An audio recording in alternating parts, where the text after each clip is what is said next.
श्री श्याम। बेटे आपका शुभ नाम?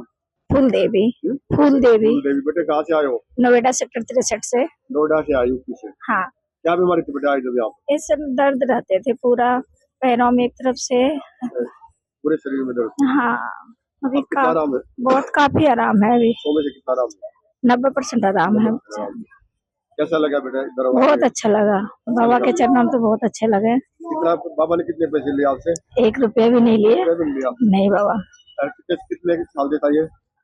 बहुत अच्छे देते हैं, बढ़िया देते हैं। बीमारी कितने साल से थी? ये तो काफी दिन से थे, मतलब दवाई चल रही थी, दवाई खाते थे। कम से कम 7-8 साल से थे। 7-8 साल से। हाँ। तो आप कैसा लग रहा है बेटे? बहुत अच्छा लग रहा है, तभी तो आ रहे हैं बाबा के दरबार पे, बाबा अपने आप बुला रहे हैं। अच्छे है तभी तो आए हैं। और सबको बताओ बेटे, जो भी बस बीमारी सब ठीक हो जाए। बस बाबा की कृपा है, हम तो परिश्रम कर सकते, फल तो वही दे रहे हैं। जय श्री जय श्री श्याम, जय श्री श्याम, जय श्री श्याम।